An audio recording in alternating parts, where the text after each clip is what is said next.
Before I get started, I'd like to kindly ask that you hit the like button and please subscribe to the channel for more content just like this. All I'm offering is the truth, nothing more. So this video was supposed to be my Many Saints of Newark review, but HBO Max decided to put that film behind a paywall, much like their greedy counterpart Disney does. So now I have reason number 127 why I hate streaming services with every ounce of my soul. Take a big step back and literally fuck your own face!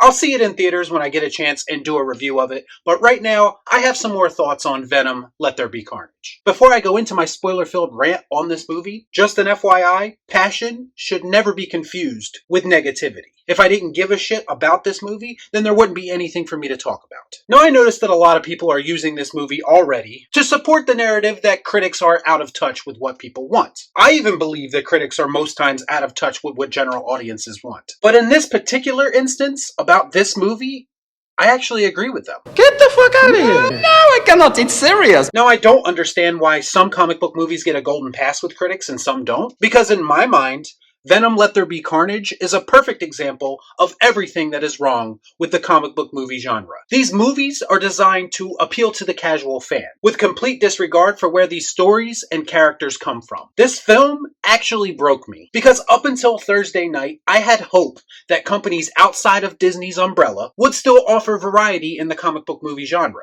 What an idiot!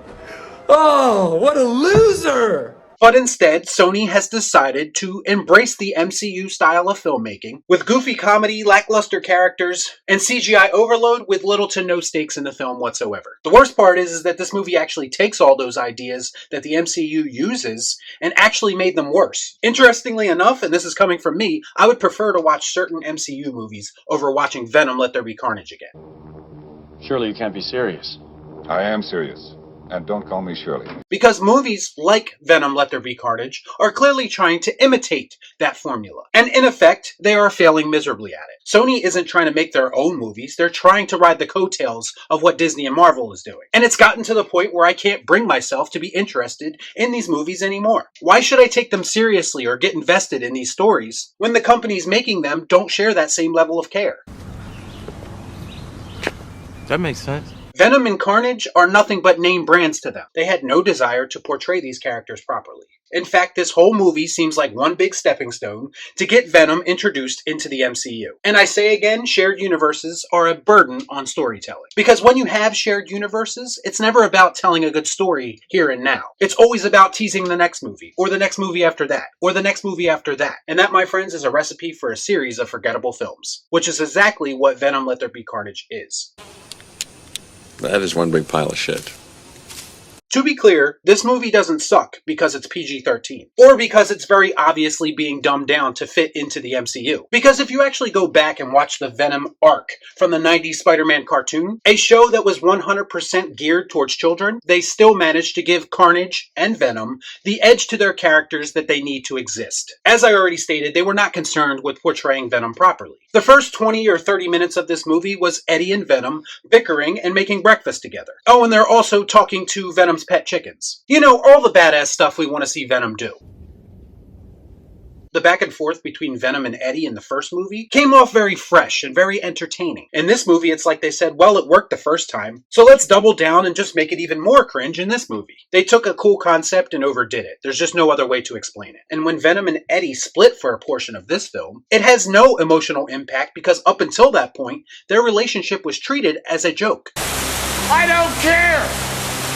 So this is when Venom goes to a rave and one by one kills people that he uses as hosts. If I sat down right now to write a Venom movie, I don't think I would ever come up with the idea to have Venom go to a rave and use that moment to confess his love to Eddie and talk about alien rights. They were neutering a character in a scene that doesn't even need to exist because it doesn't add anything to the movie. Even when Venom and Eddie eventually come back together, there's this long, drawn-out apology sequence that's again played for laughs and undermines the emotional moment that scene could have offered if it was written better. Had you ever heard of the healing power of laughter? Carnage's story, if you want to call it a story, feels like Cliff Notes or like a pop-up book version of the character. The character in both the Carnage and Cletus forms lacks any on-screen presence or depth. At least anything that would make me give a shit about him existing in this movie. Carnage is just a name. He's just a visual in this movie. Everything about him is just skin deep. He's about as one-dimensional of a villain that I think I can remember. That's right, it stinks! They try to give him something that resembles depth by shoehorning Shriek into this story as his would-be girlfriend. But we've seen this all before, haven't we? Bad guy likes bad girl and bad girl can't be together, and this makes bad guy more of a bad guy. Bottom line, Carnage is completely underutilized in every way in this film. And even Woody Harrelson's portrayal of him comes off more like a caricature than it does an actual character written by people. I'm feeling woozy here! And this leads me into quite possibly the most cliche climax that I've ever seen. It's basically the same finale that we've seen in superhero movies for the past 15 years. There's a damsel in distress, and the hero has to save her, and it's a big CGI fistfight that's completely devoid of stakes or any kind of emotion. Oh, and by the end of it, Carnage dies in his one and only lackluster appearance in a movie. I spoke about in my first review how even his origin was done in the most lazy way possible, but you can go watch that video if you're interested to hear my thoughts on that. Come on. Do it. Do it! The film ends with Eddie and Venom facing virtually no consequences or setbacks, and they get to go off and vacation on a beach somewhere. But not before the end credits scene, which seems so lazy and tacked on at this point. It makes me wonder that if the people that came up with it actually thought that this was the best way to handle this situation. But clearly it doesn't matter how we get there, as long as we get Tom Holland Spider-Man and Venom on screen together. And the fanboys rejoice as they waste Carnage and cut Venom's balls off. But hey, at least we get a crossover, right? And Real Shift says that storytelling is dead. Fuck me, right? I'm glad these movies work for some people, but I'm just done with them at this point. I just can't ignore this level of incompetence anymore. When marketing and franchising and Easter eggs and cameos take precedence over characters and story, then we know filmmaking is in deep shit. And I know I'm in the minority here, big surprise. So clearly all this shit will continue because people are going to continue to support it. Some motherfuckers are always trying to ice skate uphill.